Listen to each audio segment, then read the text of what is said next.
oh, you did this because your parents did that or didn't do that, or we're having to unlearn a lot of what our parents did. And I just feel like there's a lot of guilt, not just put on us as parents, but even on the parents we had. I am trying to learn a lot more about how to teach my kid. You respect the adults, but you are a person and you deserve to be respected. And this is how you nurture that intuition.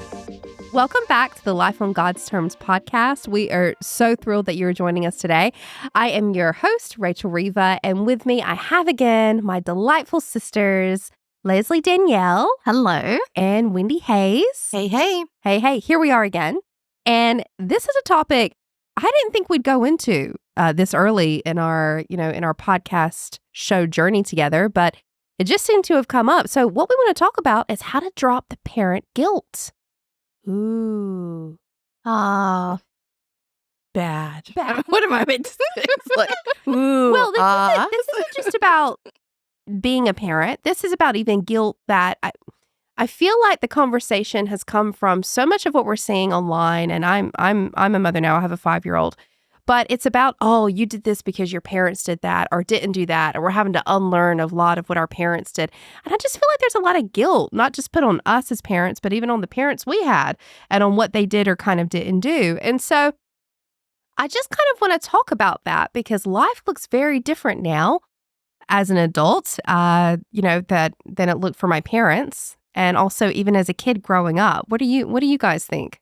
I look at the way our childhood and how we were raised, and my daughter's 20 now, and I look at how she was raised. I guess I'm still kind of raising her, maybe not. And it's so vastly different. Her school experience was so different. Even how parents around us were so birthday parties are like, oh my goodness, crazy. Like it just the expectation of parents is so different. And, technology. Yeah. I mean, MySpace was a thing when I was a kid, but that was about it. And, wow. It's nothing like it is now. So and obviously, I'll say it, smacking your kids was a thing, being disciplined in those kind of ways. But, and obviously, people don't do that today. Well, it was a part of the vernacular. People talked about it. It wasn't, at the school that we were raised to, we were in a very conservative part of America, in the South. But teachers used to do it, and principals used to do it. In schools, it was the paddle, and the paddle would be on the wall. And it was just it was a very normal part of the of the process of discipline. I never had any of that at school, but it was a thing that they had. And it's interesting now. I feel sorry for teachers now because not that they can't do that. It's more that I feel like they've been stripped of a lot of what they can and can't do. And I've heard from a lot of teachers who said, it used to be back in the day, if a kid got in trouble, the parents would come to us and go, what did they do? And what do we need to do? Now the parents come to us and go, well, what's happened and what have you done about it? There's so many different, I don't know, it's a different mentality, it's different expectations. And I think there's a part of me that almost wants to be like, go to my parents and go, you guys did so good with what you had. It's different. It is different 100%. Now. I am parenting different a little bit to how our parents parented us, but it was a different life back then. It was a different society.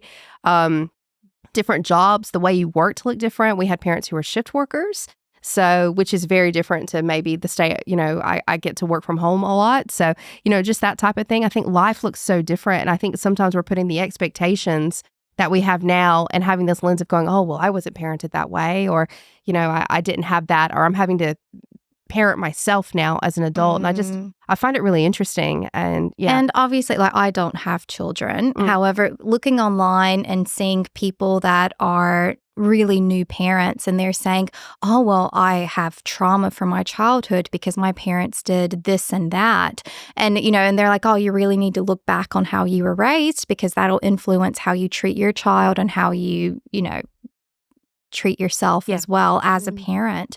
And so, but looking and hearing their stories, I was like, oh, well, my parents did a little bit of that and this, but I don't think that I was necessarily traumatized by it. I feel like the word trauma gets thrown around a lot nowadays, and not to minimize anyone's trauma and not to minimize any abuse or anyone who was raised in a home where love wasn't the leading, the leading emotion. If you've been abused or if you grew up in a home that was dysfunctional, that is, get the help that you need, get the resources you need. I just think it's easy. It feels like a blaming culture. That's what I'm sensing. And I think it's hard enough to be a parent, but also, having the relationship dynamics I have even with our parents as grown-ups going, they did the best they could with what they had. I know that, and my mother will say that. Because I'm like, why didn't you, when we moved to Australia, for example, and when we came here, we were like, okay, go to school now. Yeah, from the States to Australia. From the States to Australia. I was 14. Mhm. Well, you were 13. Leslie, you were 13. Wendy, you were 19? I was 20. 20. I was just about to be 21. Well, we literally arrived in this new country, and it was very unusual back then. Not many people left the States, let alone left the state they lived in, let alone leaving the country. And I later said to Mom, I said, why didn't you get us in therapy or something, in counseling? And she said, honey, nobody did that back then. And now it's a lot more common. I was like, that's true. Like, actually, we didn't, because it was such a change. Like, it was a huge life change for, 3 young girls going through, life anyways. Okay. All right. So I think, what about making decisions for the kids that you have? And obviously, it's, if you think about like how the decisions our parents made for us, do you think they made it collectively, like as a family, this is what we need to do? Or do you think they looked at us one-on-one and were like, okay, you're this type of kid, therefore I need to, nurture this part in you, or send you to this school or whatever? I think it was more individual because we're so different. We have such different personalities. So I don't think Mom and Dad really sat down and talked about a great deal. I think they just sort of handled it as they needed to, and then maybe informed each other later. We got to be a lot of those conversations, didn't we? That's all right. Because they were shift workers. Yes. And so they literally would get like 20-minute blocks to download, and who's doing the pickups and what's happening here, and we need to make these decisions now. They didn't have the luxury of a lot of time to assess the vision or analyze our profiles or anything like that. What's their future going to look like? No, not at all. It was like, did we get them to school today? When? Right? When? Exactly. Well, Wendy, what about you? I'm remembering now, you painted your room. Do you I was doing shift work myself, actually, at that time. And were you at school as well? I think Wendy had a full-time job from the age of 7. I was working, I think I was doing both, but I was working shift work as well. I think what you're hinting to is I removed the windows from my room. She did. So I had no windows. And what else did you do, Wendy? And I painted She painted it. No, tell, you go. Navy blue, a dark navy blue on the bottom, burgundy on top, and had like a sun, border in the middle. And I thought it looked very cool, but because I worked shift work, I could literally shut the door and there was no light in the room. And I was very happy in my cave. She also painted a sun on I did a part too. of her wall. Mom was horrified. She hated I did. That it. was above my closet. Oh, and I'll tell you something stupidly funny about it. Years later, went back and visited the house after we had sold it. And I did. We looked at our old place and even got a brick for Mom. That's a whole other story.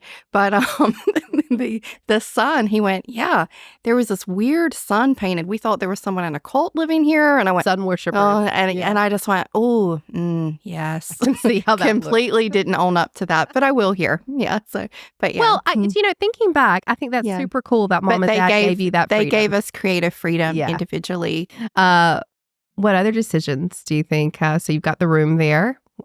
Anything else that do you think Mom and Dad did specifically? Were like, you know what? This is you. Well, Rachel was very academic, and your grades, even though we all went to the same public school, your grades were above average. And so Mom and Dad actually decided to send you to the military school in Georgia, just because they could see that your future, you would have been more challenged going through military school. And then you would actually have more of a chance of going to college, like at a good college over there. So Mom and Dad actually decided to send you there, and not Wendy or myself. Yeah. How that came about, apparently I got a scholarship, by the way, but because that would have been really hard financially. But yeah, them coming to me, it didn't feel like a gift at the time. They were like, so you're going to this military school? And I'm like, what about Wendy and Leslie? They're like, yeah, they're not. I'm like, what are they doing? Well, actually, they're going to be homeschooled. And I'm like, are you kidding me?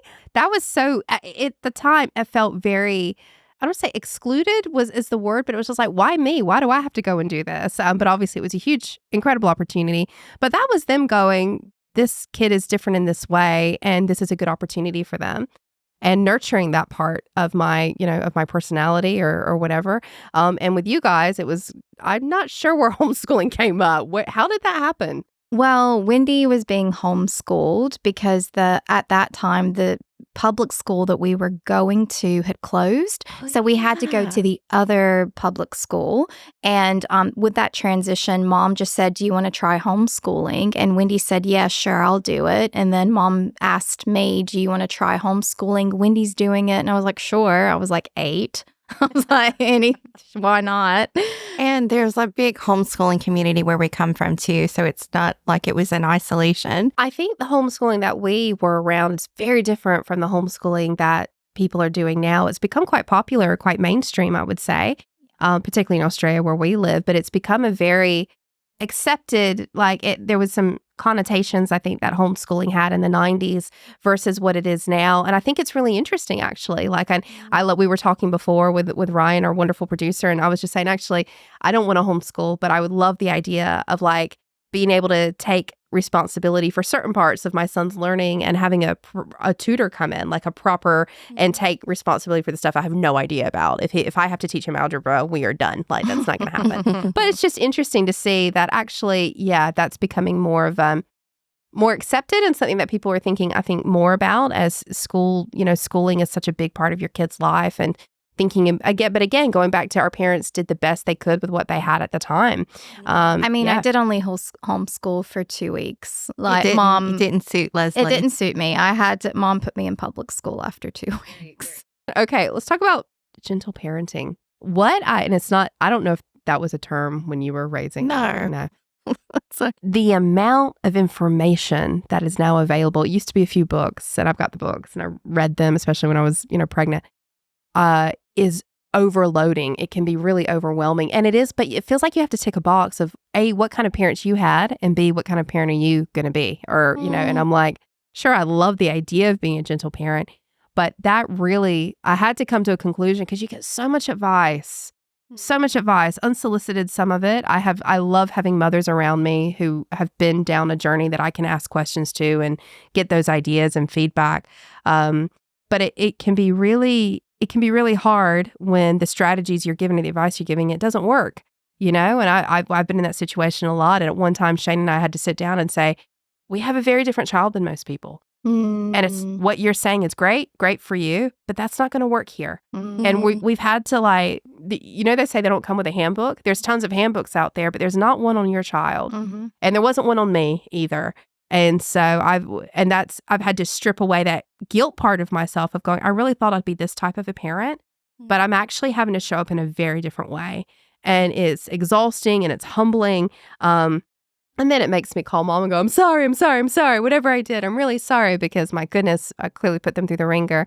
So I think, gentle parenting is great if you have a child who responds to it, is how I feel about it. But I also do have a little bit of concerns when it comes to boundaries and respect. And sometimes a kid needs a firm no, and consequences are important. And I think there's only so much you can talk. There's only so much talking that can happen. There needs to be real consequences. But anyway, that's my little download about it.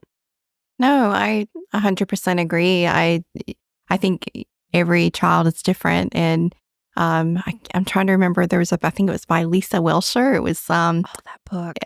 My Aunt Marcia had sent it to me from the States. Creative Correction. Yes. Wendy gave me the book with all the tabs. I know. I used it so much. And one of the most lovely things, she almost gave you permission for it not to work out at times, going, every child is different. They're like crayons. They're all different colors. Hence, they'll all need different types of correction. Yeah. And that's kind of where I landed because I got that book when Audrey, she was, I think, just born. And I know we don't have handbooks, but I have to say I definitely referred to that one quite a lot. And we were kind of raised with Dr. Dobson, Dobson style kids. You heard that term.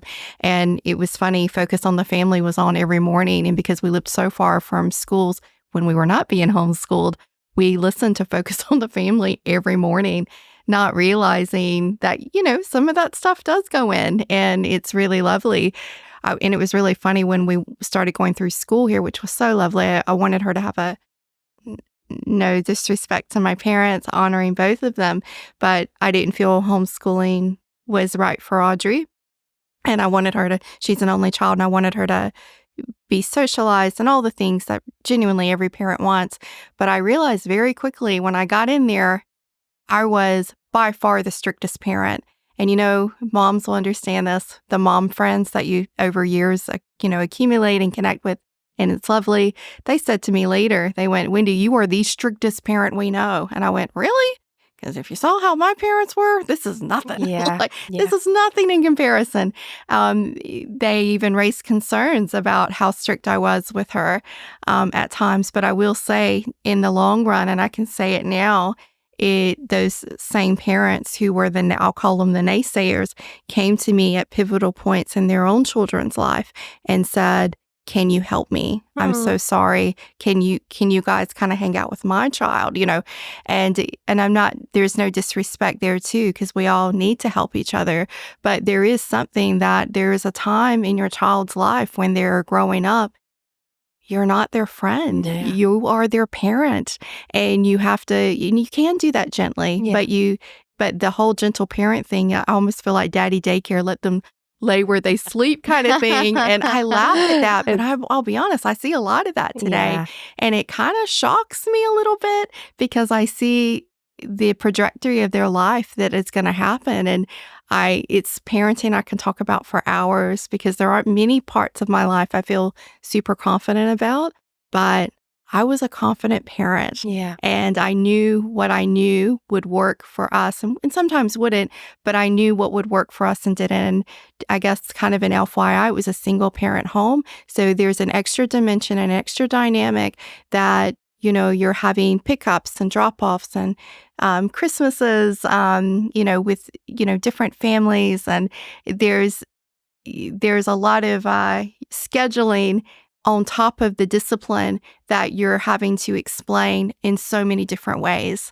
And it's a good thing, but I'll tell you what, it wasn't gentle what I did, but it was firm, but it was kind. It was firm and loving. And we're good friends now, but we were not good friends growing up. I was her mom, but she's a beautiful girl, and I love her dearly. And Leslie and Rachel, y'all were both beautiful aunts to her, and that is a tribute to you guys too. You are an amazing mother, but I think because it was a single parent household, you had to even be even firmer, I think. Do you know what I mean? Because because there was these different complexities and different things in different households, you had to be, there wasn't any leeway for you when she was home because it was just all on you. And it's only now, because, Michael's going through his own stage of whatever you want to call it, having to get that to go, Shane, you need to, I need backup. I need backup a lot, because if it's all just on me, it's just, it's like a standoff. It's like a cowboy standoff. It is the Mexican, every parent knows what the Mexican standoff looks like. It's tough, yeah. But I love going back to yes, we were raised by Dobson and focus on the family. The Beviers have been really helpful for me in talking about raising boys. Lisa Bevier and John Bevier, that's been really helpful for me to kind of tune into. What I've had to learn is I'm going to take parts of other people's strategies and build it into something that works for us. 100%. Like our parents did, whether or not they realized it, but they literally, I think, course corrected according to who they saw us be at the time. Yeah. And for that, I'm grateful. And we figured a lot out ourselves. But that was the time and the culture we were in. And that was as much capacity they had at the time. And I remember hearing one woman say to her mother, she's like, "How do you not feel guilty?" She said, "Honey, we didn't have time to feel guilty." Oh, yeah. I remember that. There was no parent guilt back then because we were just trying to survive and keep things going. And it's almost a luxury, this idea of this parent guilt. What have we learned? What did we learn from the hard times in our childhood? The moments that we look back and go, yeah, that happened and that wasn't fun. But this is what I did learn from that.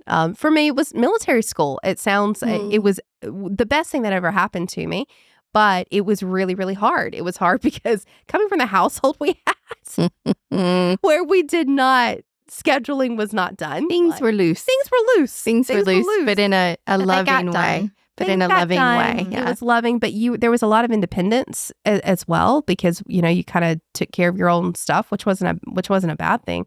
But military school really challenged me. It created a discipline I did not have before.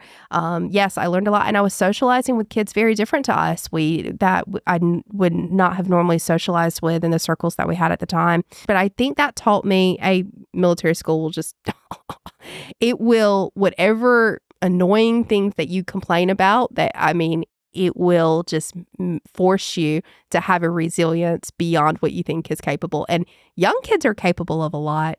And one of the things I'm fearing about my own parenting at times with Michael, I do cuddle, helicopter parent, whatever it is.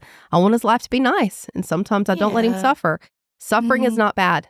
Suffering, it is not a bad thing. And that was one thing military school, it was brutal at times. But you just dealt with it. And thank God for that, because all of a sudden, when it comes to career stuff, when it comes to life stuff, you have that resilience built in you. So you're not having to deal with it at 25, which is a really scary place to be if you haven't had that forced in some way. Any other thoughts? What about you guys? What hard things did childhood teach you? I was forgotten quite a bit growing up. I was, remember? Dad took everyone else to school except he forgot me. Were you sleeping? I was in the bedroom. Okay. Which means you were sleeping. So you were sleeping. You were asleep. How hard is it to count 3 children in the car? And then at the bus stop, I was forgotten. That was my fault. I'm to really be sorry picked about up. No, that's fine. Dad was so upset. He was so upset. When he saw me walk up the driveway. He was like, Leslie, I'd never seen him so upset before in terms of just like, as a parent of like that, oh my gosh, he was I like. forgot her. No, well, he did. He believed me. He did. I had this, and I felt horrible because I'd heard them have a conversation okay. I heard them have this conversation. Mom said, I'm picking up Leslie. That's what I thought I'd heard. And either I did or didn't. She might have said that. And Dad got up ready to pick you up. But I was like, go back to bed. Well done, Rachel. It's covered. I got you. I was like, schedule. But clearly, no, they must have had another conversation without me in the room. So anyway. The nerve. The nerve. And that's why Leslie had to walk home. He didn't forget you. Anyway. But that was Leslie's experience. That was Leslie's experience. Yes. You felt forgotten. Oh, yeah. What else was I supposed to think? I was sitting there waiting.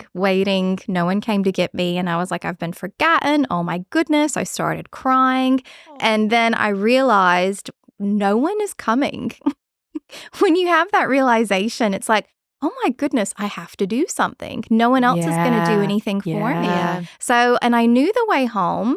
I knew the way home. So I just started walking. Yeah. And I just said to myself, you know what? If they are this late, they'll see me on the road. Yeah. But yeah, it taught me, don't wait around for people. Do what you need to do. Yeah. Yeah. Yeah. And I got a free lunchbox. Dad felt really bad. So he went and bought me a new lunchbox. Well done there. He was like, here you go, sweetie. I was like, thanks, Dad. Oh, that was fun. I think I'm assuming a lot of last children or third children could maybe relate to that feeling of not being thought about, I guess. It's interesting because you're always around, but you're not really spoken to. You just sort of go along with the flow. And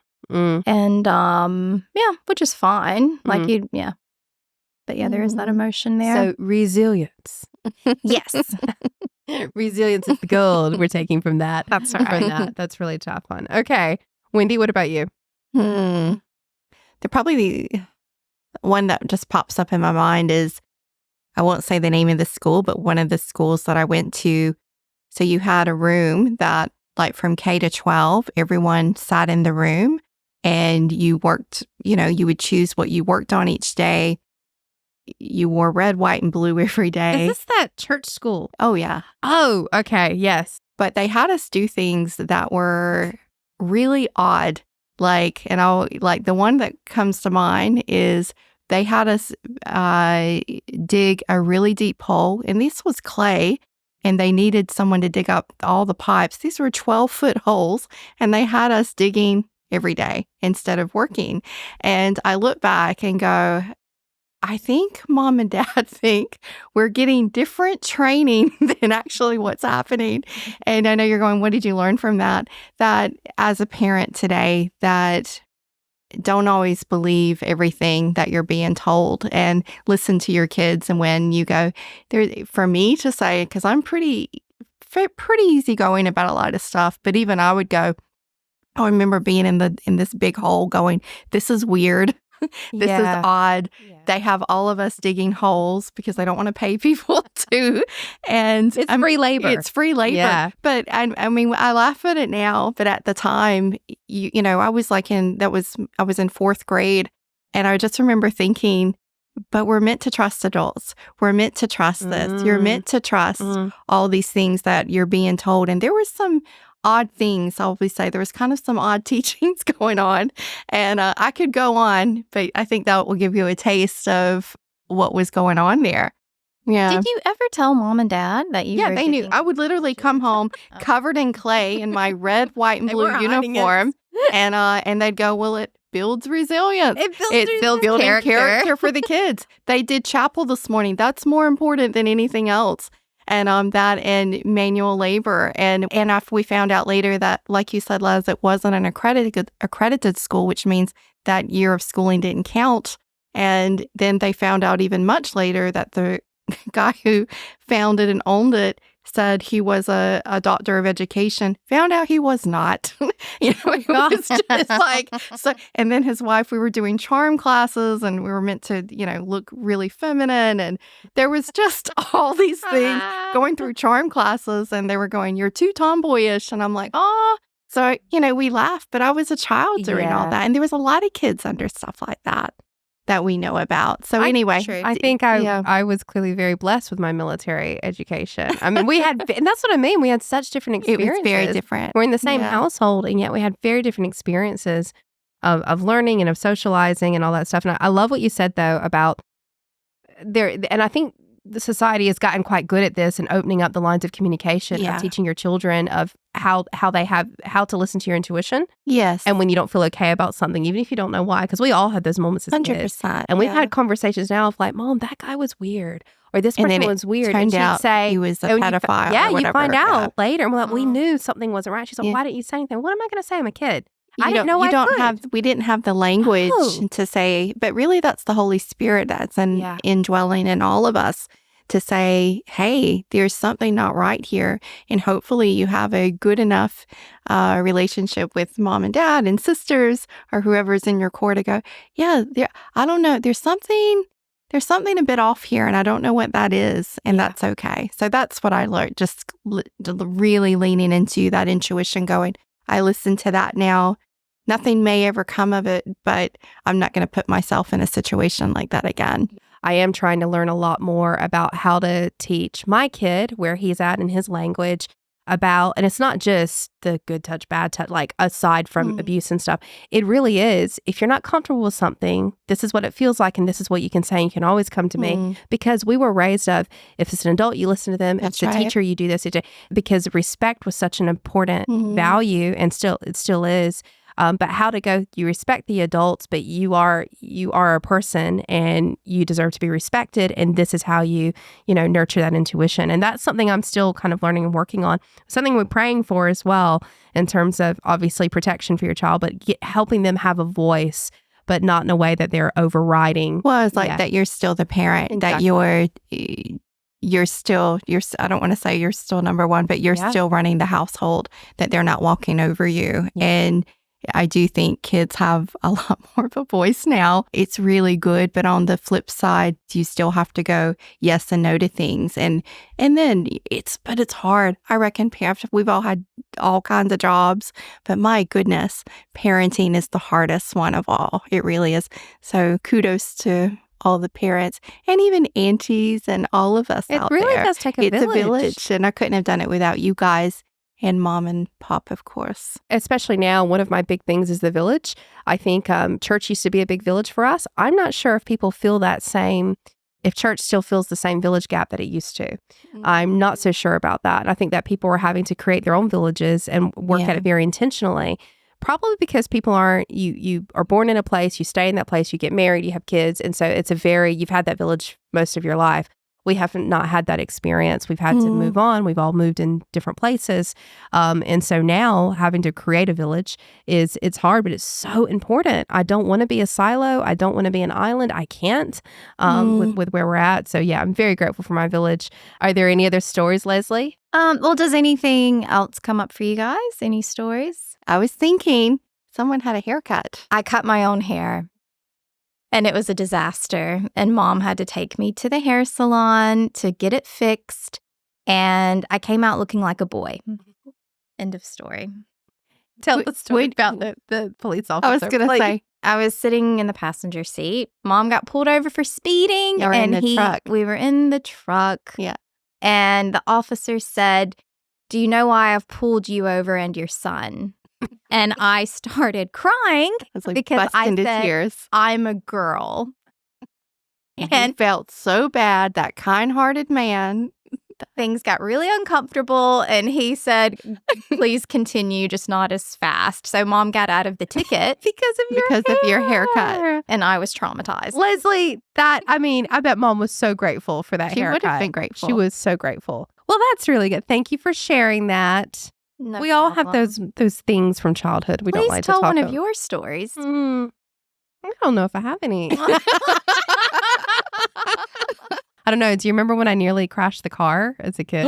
That was bad. Scary. That was terrifying. Bad. That was just terrifying. And because Mom would do this thing where it was very cold in the winter in Georgia and getting us ready for school, she would crank up the car, but while we were still getting ready, so it would be warm when we were inside. And so the defrost it for the ice. And Yeah. so the engine was warm. Yeah, so it would work. It was And time saving. It was. But then as we would get ready, she'd be like, "Okay, go and wait in the car." Leslie and I, we used to play in the driver's seat all the time. Yeah, we we would would. sit in the front and we would play with all the stuff. And one day I was playing and I accidentally, and the gear, which was on the steering wheel, it used to be really hard to move down. It was actually, anyway, locked in, but I unlocked it without realizing it. And the door was open and we lived on a highway and it was 8 a.m. traffic. And what I recognized straight away is, and I'm 7, I think. I'm 6 or 7. You I were was little. young. You were little. And I wasn't at school yet. yeah, so you were in kindergarten. So I was either in kindergarten or first grade. You would have been in kindergarten. Les Yeah. was a year behind. So yeah, it was pretty scary. And I went to jump out because I realized it was going to be, but then I realized the car would crash and Mom and Dad would be really upset. So this was my mentality at that time. And so I tried to get back into the car because I didn't want it just to go anywhere. And I grabbed onto the steering wheel and the car door was swinging open and I couldn't get my feet inside. So my knees are dragging. And so all people would see is a car backing out into 8 a.m. traffic on a highway and my knees are dragging and I'm just trying to hold on for dear life. I think the hardest part of that was, obviously it was scary and it was just a kid being a kid. In parenting, I probably take that back to, this just happened last week. Michael jumped into my driver. I was in it and he started playing. I said, no, don't come near this part. Like, don't you even, like, I didn't even want him, I don't want him to even go there. Yeah. I think we've all had instances where we can say that through our own random decisions or a lack of foresight or forgetting a kid, whatever it is, that God has he's really stepped in. And I think that's the only thing I can say that encourages me now as a parent of going, I'll do what I can, but I just have to trust and believe that God's going to take care of the rest. That's all I can do. Like, that's really it. That's the game, because otherwise I will worry myself sick and there will be no enjoyment in this season at all because I'm not perfect. I'm going to fail many, many times. Yeah. But if I just do the best I know I can do in this season with the knowledge I have and the love that the parents gave us, then I can trust that God will take care of the rest. The whole reason we want to talk about this today is because it was about dropping the guilt of the parents that the parents we had and what they did and didn't do, and maybe the guilt we have for what we do and don't do in this season that we have. And I just, if you are called to be a parent, it is a ministry. And if you're not even a parent, if you're a village, part of the extended village, that is also a ministry. And it is a very vital role. I would not be who I am today without the aunties that we had, without the extra people that we had. I needed them. The parents can't just do it by themselves. So, And we had awesome parents too. yeah. We had amazing parents. And they had a great marriage. And even that was showcased in a beautiful way too. So there was a lot of good things there. Well, thank you so much for opening up this conversation, ladies. I know we weren't sure which direction it was going to go in, but I think the hope is that anyone listening today wherever you're at on this, maybe you've been thinking about how you were raised, or maybe you're a parent yourself, or maybe you're observing some parenting nowadays. I hope that this is just a bit of encouragement with you that we don't always get it right. And that thankfully, we have a God who just shows us grace as we figure this out together. So thanks so much for joining us. And we hope to see you again soon. Bye.